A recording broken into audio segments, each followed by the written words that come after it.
atmosphere. Thank you. You played earlier on today, and I think it was probably one of the most emotional shows I've ever watched. It was weird, right? Yeah, like, I mean, for me, standing at the side of the stage, the minute the bass tracks kicked in, I was just like, how was it for you guys? It was really, really weird. The weird part for me, just personally, was there's certain parts that you get used to, you know, like you play like a show after show after show after show. So you get used to going through the motions and doing through things a certain way that feels good to you. So you kind of fall into somewhere comfortable to you. Yeah. And all those little comfortable spots were gone because every time, like, I'm used to looking up and seeing Matthew at a certain part, he wasn't there. Or it affected everything else in turn. Like, I would be used to looking up and seeing Nathan at a certain part doing a certain thing or acting a certain way, and he wasn't even doing that because he wasn't seeing what Matthew was doing. So it was really weird. I mean, we played the songs, I had a good time, you know, it was cool, and the audience was really respectful and fun, but it wasn't like Medina Lake show, you know what I mean? Like it normally would have been. However, I don't know, without elaborating too much, that was kind of the goal for the way that we did it. Like, that's why we didn't hire another bass player to play the parts, because it wouldn't have been a Medina Lake show anyway. No. Matthew is so important and such a presence on stage, you know what I mean? And such a, like, really like such an integral part of it that it wouldn't have been a Medina Lake show if we hired some other guy to play the bass part. So, you know, it was what it was, you know? I think it was just, we could. it was really respectful towards Matthew. Exactly, you know? man. And it was really, the audience was amazing and really respectful too. There was so many people there that weren't fans of our band, and I could see looking out there, like, you know, a lot of guys that were into a lot of heavier music than what we were in, especially in this festival, that normally would have been throwing bottles of piss and shit like that. And this time we're like just watching the band, and I think that's why. You know what I mean? Because, you know, whether you're a fan of the music we play or not, I think what that guy did was such an admirable move that everybody kind of sees that. You know what I mean? And kind of appreciates that. So it was cool. It was cool. And for everybody who doesn't know, he's doing good. Yeah, he is. He's doing way better, everybody. Thank you. Better every day. You know, he's on his way back, so he's through the woods. You know what I mean? I guess you guys say that over here? Yeah, he's out of the woods. Yeah, out of the woods. He made it on the other side. So now it's just going to be a matter of time before everything's back to normal, where he's able to safely do everything that he has to do. So we're going to go home and just be there for him and wait until he gets better and try to create some new music for another record. So that's where we're at right now.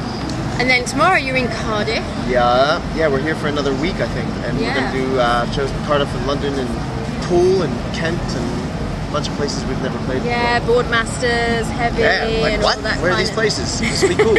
It's going to be awesome. I thought I knew England, and I don't. We have an EP worth of material that's going to come out real soon. It obviously got delayed because of all the stuff going on right now, but that's about to come out. And aside from those 5 songs, we've got another 5, 6, or 7 that we really, really like that'll go for a record too. So we've got like half an album's worth of material. So despite all this stuff, we have a lot of new music that we really, really like. So we've got to write about another half a record worth of stuff, and then by the end of the summer, hopefully Matthew will be, you know, in operating condition, you know, like back to normal, and hopefully we'll have enough stuff that we can start concentrating on all, like, the really, like, the logistics and the business, like, crappy part of it, like, as far as when it's going to come out and where it's going to come out and who's going to come out, like, none of that.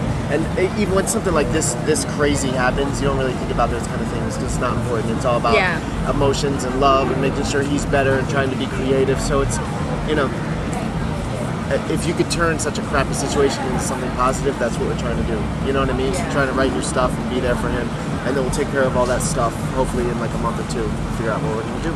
So that's it.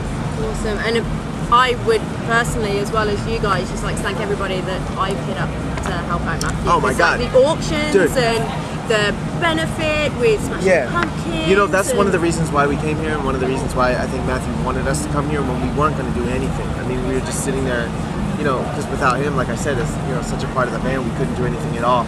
But the support, especially here from the UK, was so, like, it's undescribable. I'm sure you can probably imagine, like, just the flood of support that came in. That, you know, while he was recovering, Nathan was, you know, sitting by his bed reading emails and letters and things that everybody sent.